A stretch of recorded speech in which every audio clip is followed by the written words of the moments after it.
Dans un récit qui défie l'entendement, le cas de Robert Picton dévoile les abîmes les plus sombres de l'âme humaine. Ce fermier de Port Coquitlam, en Colombie-Britannique, se retrouve au cœur d'une enquête glaçante, révélant une série de disparitions inquiétantes. Qui est Robert Picton? Plongé dans l'histoire.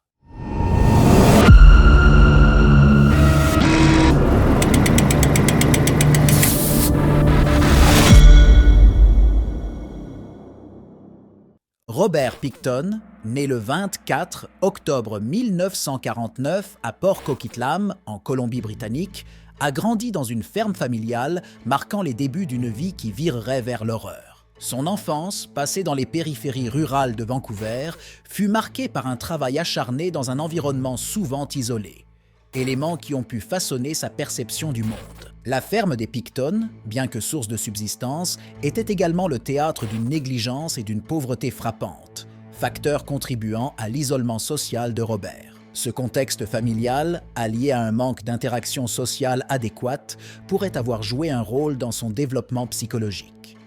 Les événements significatifs de sa vie comprennent la mort prématurée de son frère et la gestion ultérieure de la ferme familiale avec son autre frère, David.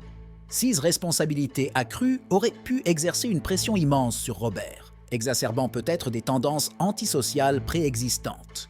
À l'âge adulte, Picton s'est retrouvé impliqué dans des activités criminelles mineures, mais c'est sa transition vers des actes d'une violence inouïe qui choquera le Canada et le monde. La ferme Picton devint un lieu de perdition, où des femmes disparaissaient sans laisser de traces. Les enquêteurs découvriront plus tard que Picton avait un penchant pour les travailleuses du sexe, les attirant dans sa ferme sous prétexte de payer pour leurs services avant de les assassiner. Son passé, marqué par l'isolement, la perte et un environnement familial dysfonctionnel, fournit un contexte sombre, potentiellement révélateur des motivations derrière ces crimes atroces. La compréhension de son passé offre un aperçu glacial des facteurs qui peuvent contribuer à la genèse d'un tueur en série, bien que cela ne puisse excuser les horreurs commises. La vie et les crimes de Robert Picton restent un chapitre sombre dans l'histoire criminelle, rappelant la capacité de l'homme à sombrer dans la barbarie. Robert Picton, un agriculteur de Port Coquitlam, en Colombie-Britannique, est devenu l'un des tueurs en série les plus notoires du Canada.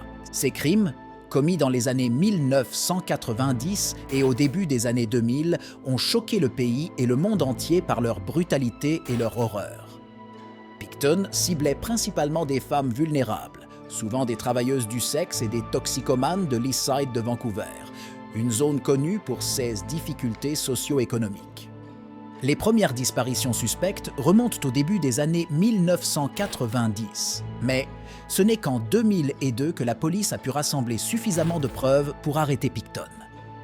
L'enquête sur sa ferme a révélé des scènes d'horreur absolue, avec des restes humains dispersés sur le site, révélant l'étendue terrifiante de ses actes. Les victimes de Picton étaient souvent attirées par la promesse d'argent ou de drogue. Une fois sur sa propriété, elles étaient tuées, leur corps démembrés et disposés de manière à éviter leur identification. La police a découvert des preuves de ces actes macabres tout au long de l'enquête, y compris des restes humains dans des congélateurs, des vêtements appartenant aux victimes et des armes utilisées pour commettre les crimes. L'une des caractéristiques les plus horribles de cette affaire est la manière dont Picton a tenté de se débarrasser des corps. Il est accusé d'avoir broyé les restes de certaines de ses victimes pour les mélanger avec de la viande de porc destinée à la consommation humaine. Cette révélation a provoqué une onde de choc à travers le pays, soulevant des inquiétudes sur la sécurité alimentaire et l'éthique. Les enquêteurs ont identifié plusieurs victimes, mais le nombre exact de femmes tuées par Picton reste inconnu. Il a été officiellement accusé des meurtres de 26 femmes, mais il aurait avoué à un agent d'infiltration en cellule d'avoir tué 49 femmes, exprimant son regret de ne pas avoir atteint son objectif de 50. Les efforts pour identifier toutes ces victimes continuent, beaucoup de familles cherchant encore des réponses sur le sort de leurs proches disparus. La procédure judiciaire contre Picton a été l'une des plus longues et des plus coûteuses de l'histoire canadienne. En 2007, il a été reconnu coupable de 6 chefs d'accusation de meurtre au second degré, bien que les preuves suggéraient qu'il était responsable de beaucoup plus. Sa condamnation a soulevé des questions sur les failles du système judiciaire et la manière dont les CA de femmes disparues sont traitées, en particulier celles issues de milieux défavorisés. L'enquête sur les crimes de Robert Pickton a mis en évidence une série d'erreurs et de négligences. Malgré les premiers signalements de disparition dans les années 1990, les autorités n'ont pas immédiatement relié Seska à un potentiel tueur en série. Ce n'est qu'après la découverte de preuves matérielles sur sa ferme, en 2002, que l'ampleur de ces crimes a commencé à être pleinement comprise. Les fouilles sur la propriété de Pickton ont révélé des preuves horrifiantes. Des restes humains ont été trouvés dans des poubelles, des seaux et même mélangés avec de la terre sur différentes parties de la ferme. Les enquêteurs ont également découvert des bijoux appartenant aux victimes, des armes à feu avec des traces d'ADN correspondant à celles des disparus et des carnets contenant des notes qui pouvaient être interprétées comme des allusions à ces actes. L'ampleur de l'opération de recherche sur la propriété de Pickton était sans précédent. Des centaines d'agents de la GRC, Gendarmerie royale du Canada, ont été mobilisés, utilisant des équipements spécialisés pour tamiser la terre à la recherche de restes humains. Cette opération a non seulement permis de récupérer des preuves cruciales pour le procès, mais elle a aussi mis en lumière le mode opératoire macabre de Pickton.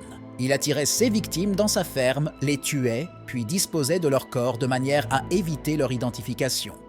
Les témoignages lors du procès ont révélé des détails glaçants sur la façon dont Pickton se vantait de ses crimes.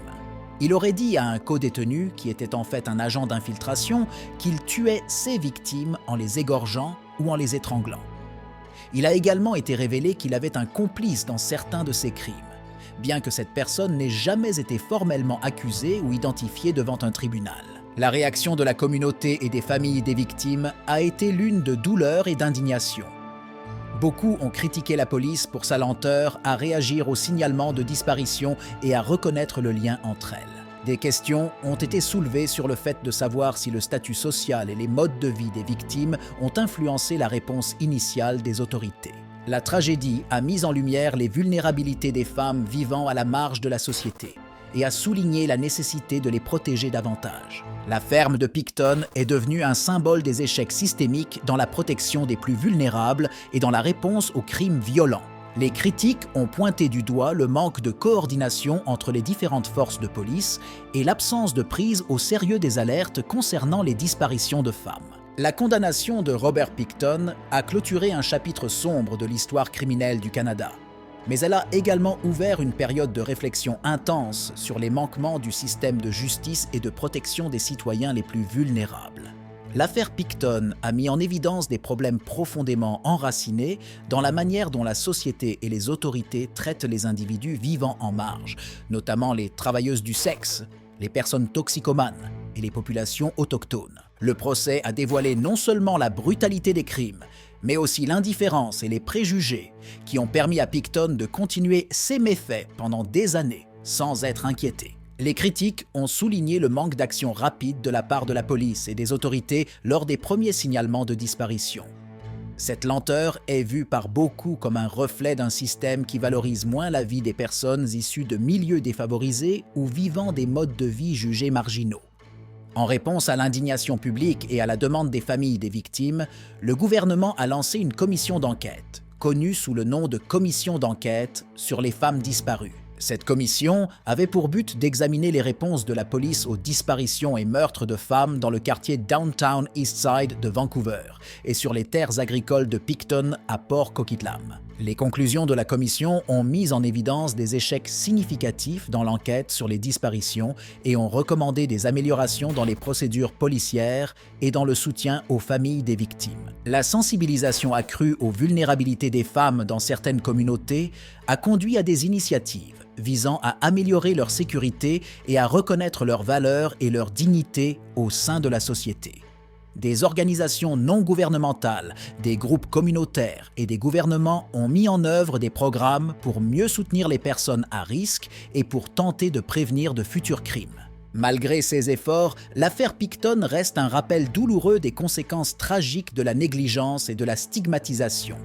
Elle souligne l'importance de la vigilance communautaire, de la responsabilité des autorités et de la nécessité d'une justice équitable indépendamment du statut social ou du mode de vie. La mémoire des victimes de Picton et la douleur de leurs familles continuent d'inspirer des actions pour changer les attitudes et améliorer la sécurité et le respect des droits des personnes les plus vulnérables de la société. L'affaire Robert Picton reste un cas d'étude crucial pour les criminologues, les sociologues et les réformateurs du système judiciaire, offrant des leçons importantes sur la manière de mieux protéger et servir toutes les facettes de la communauté, en veillant à ce que les erreurs du passé ne se répètent pas. Le cas de Robert Picton demeure l'une des histoires les plus sombres de l'histoire criminelle canadienne.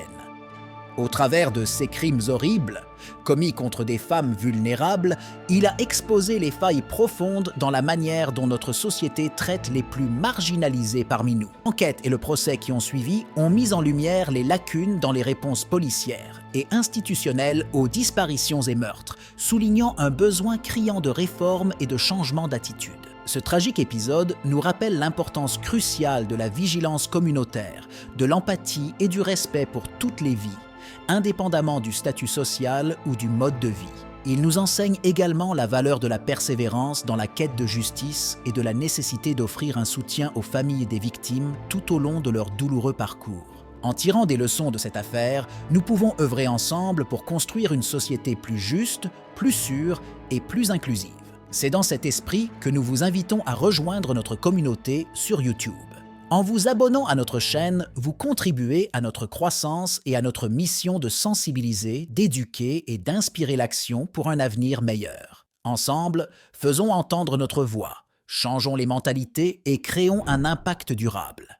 Abonnez-vous maintenant et devenez partie intégrante de cette importante conversation.